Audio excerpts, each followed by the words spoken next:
Welcome to all.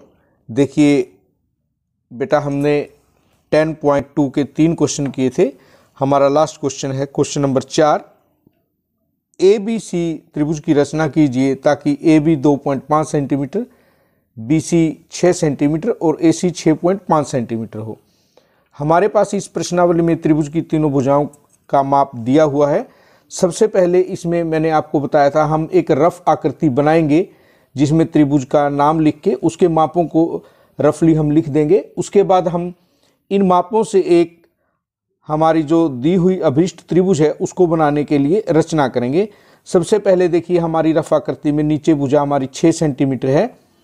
हम यहाँ पर 6 सेंटीमीटर की एक रेखाखंड लेंगे। लंबाई 6 सेंटीमीटर का हमने एक रेखाखंड लिया है और उसके बाद हम देखेंगे कि यहाँ पर जो नाम है हमारा, इसका नाम है बी सी।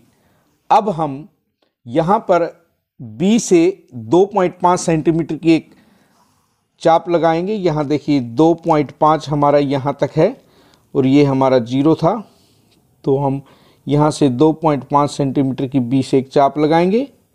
उसके बाद सी से यहाँ पर हम एक 6.5 सेंटीमीटर की चाप लगाएंगे। ये हमारा 6.5 है और जब हम इसको 0 तक लेके जाएंगे तो हमारी ये जो दूरी है वो 6.5 सेंटीमीटर की होगी।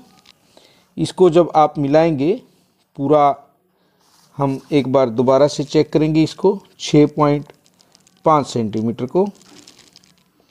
ये हमारा 6.5 सेंटीमीटर है और यहाँ तक ये हमारी चाप है। जो हमारा प्रतिच्छेद बिंदु है उसको हम मिलाएंगे, सी को इससे मिलाएंगे और जो प्रतिच्छेद बिंदु है उसका नाम हमारा है ए। अब हम जो भुजाएं दी थी ये 6 सेंटीमीटर थी, ये हमने 6.5 सेंटीमीटर की चाप लगाई थी और ये हमारी 2.5 सेंटीमीटर थी। इस प्रकार हमारी ये त्रिभुज बनेगी और रचना के पद आप उसी प्रकार लिखेंगे जिस प्रकार आपने ये आकृति त्रिभुज की बनाई है।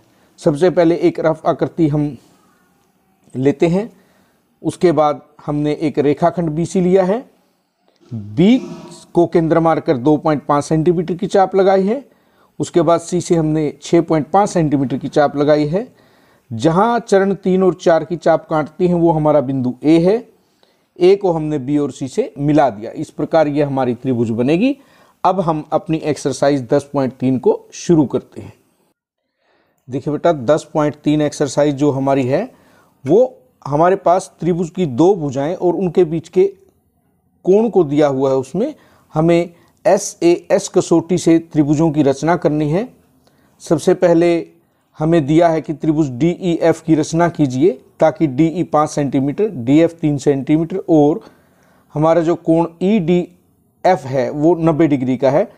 हम हमेशा की तरह एक रफ आकृति बनाएंगे जिसमें 90 डिग्री का कोण लेंगे। यहाँ पर D बीच में है तो ये D कोण होगा और उसके बाद DE हम देखिए 5 सेंटीमीटर और DF 3 सेंटीमीटर लेंगे। अब हम इस रफ आकृति की सहायता से अपनी अभीष्ट त्रिभुज को बनाते हैं। सबसे पहले हम नीचे DE 5 सेंटीमीटर लेते हैं, स्केल लीजिए और उसके बाद देखिए 5 सेंटीमीटर का हम एक रेखाखंड लेंगे। यहाँ पर 5 सेंटीमीटर का हमने रेखाखंड लिया। उसके बाद हमें दिया है कि D पर एक 90 डिग्री का कोण बनाइए।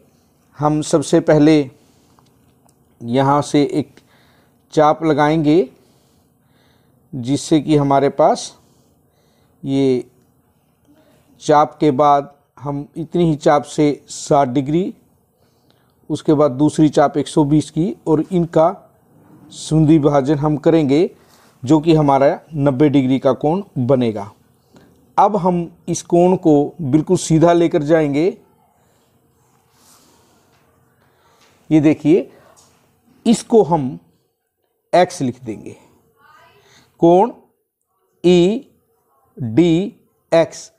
अब हमें ये 3 सेंटीमीटर की दी हुई है। हम अपना स्केल लेंगे और 3 सेंटीमीटर उसके बाद प्रकार से इसको मापेंगे। ये हमारा 3 सेंटीमीटर हुआ और यहाँ पर हम एक चाप लगा देंगे।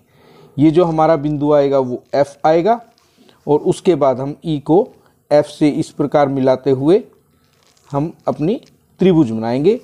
जो ये त्रिभुज हमारी बनेगी, यहाँ हमने 3 सेंटीमीटर लिया है, ये 5 सेंटीमीटर और ये कोण हमारा जो है 90 डिग्री। 2 भुजाएं और उनके बीच का कोण, इस तरह से हमारी त्रिभुज बनेगी।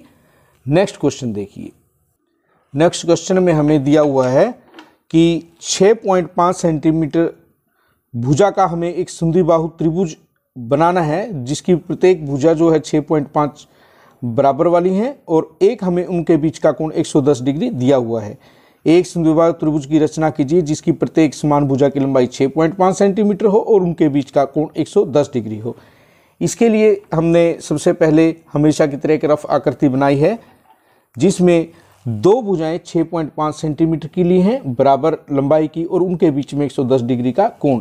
इसी प्रकार हम अपना स्टार्ट करते हैं। सबसे पहले एक रेखाखंड लेंगे 6.5 सेंटीमीटर का और उसका नाम हम रखेंगे BC। उसके बाद हमें B पर 110 डिग्री का कोण बनाना है। हम उसके लिए अपनी D की सहायता लेंगे और हम अपनी D की सहायता से उस पर 110 डिग्री का, देखिए यहाँ पर ये लेंगे और हम 110 डिग्री का कोण बनाएंगे। ये आप देख सकते हैं कि यहाँ 110 डिग्री है, तो इसको हम मिलाते हुए, यहाँ देखिए ये बिंदु है, इन 2 बिंदुओं को जब हम मिलाएंगे तो ये हमारे पास 110 डिग्री का कोण होगा। कोण बनाने के बाद आप देख सकते हैं कि ये हमने 6.5 सेंटीमीटर लिया है और हमारी दूसरी भुजा की लंबाई भी 6.5 है।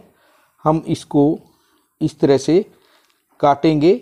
अब क्योंकि ये कम रह गई तो हम इस भुजा को थोड़ा सा और आगे बढ़ाएंगे ताकि हमें 6.5 सेंटीमीटर का रेखाखंड जो था एग्जैक्ट वो मिलेगा। ये हम y लेते हैं, ये C है और ये हमारा जो कोण है CBY 110 डिग्री है। जहाँ पर प्रतिच्छेद किया वो हमें बिंदु A प्राप्त होगा। C को हम A से मिलाएंगे और ये हमारी अभीष्ट समद्विबाहु त्रिभुज होगी, जिसमें 6.5 सेंटीमीटर हमारा आधार है और 6.5 सेंटीमीटर की हमारी दूसरी भुजा है। नेक्स्ट क्वेश्चन देखिए।